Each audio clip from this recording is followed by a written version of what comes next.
What would you do if the last piece of your heart was demanded for someone else's dream?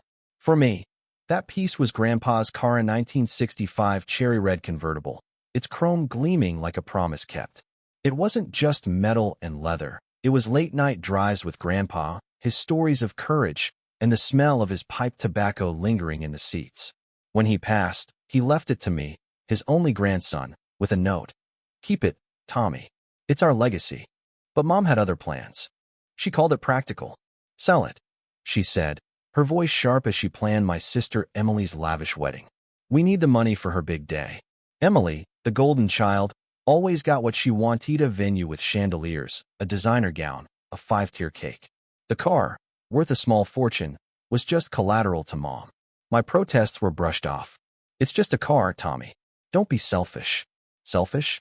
I'd spent years restoring it, my hands stained with grease, my heart stitched to every bolt. It was Grandpa's laughter, his wisdom, his love. Selling it felt like betraying him. I tried reasoning. "I'll pay for the wedding another way," I offered, but Mom's eyes hardened. "You're 28, Tommy. Stop clinging to relics. Emily deserves this." Emily, who barely visited Grandpa in his final days, who never rode in the car, who didn't know the stories.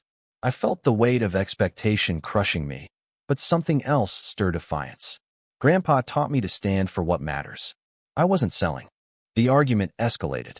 Mom gave me an ultimatum: sell the car or be cut off. No family, no support, no place at the wedding.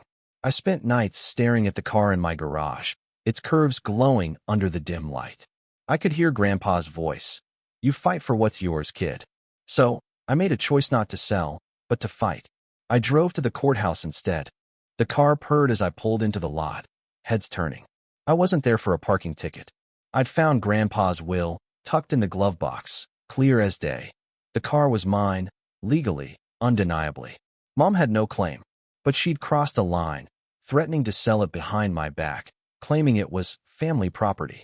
I filed for a restraining order to protect it, my hands shaking as I signed the papers. The clerk raised an eyebrow, glancing at the car outside. "Nice ride," she said. I nodded, heart pounding. This wasn't just about a car. It was about honoring a bond. The courtroom was cold, sterile, the judge's gaze piercing. Mom sat across from me, her face a mix of fury and disbelief. Emily was there too, arms crossed, her engagement ring glinting like a taunt. My lawyer, a friend who believed in my cause, laid out the case. Grandpa's will, my name on the title, the car's sentimental value. Mom's lawyer argued it was for the family's greater good, painting me as the greedy son. I wanted to scream that Emily's wedding wasn't my burden, that Grandpa's memory wasn't for sale. Instead, I stood, voice steady, and told the truth. "This car is my grandfather's legacy," I said. "He trusted me to keep it, to remember him. It's not about money, it's about love." The room fell silent.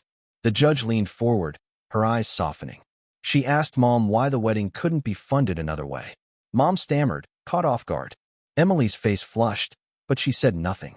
The truth hung heavy. This was about control, not necessity. The judge ruled in my favor. The car was mine, untouchable. Mom's face crumpled, but I felt no victory, only relief. Outside, I leaned against the car, the sun breaking through the clouds, warming its red paint. I could almost feel Grandpa's hand on my shoulder. I drove home, the wind carrying away the weight of the fight. Emily's wedding went ahead, smaller but beautiful. I wasn't invited, but I didn't care.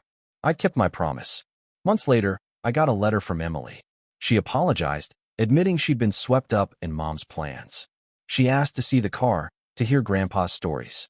I smiled, knowing he'd have wanted that.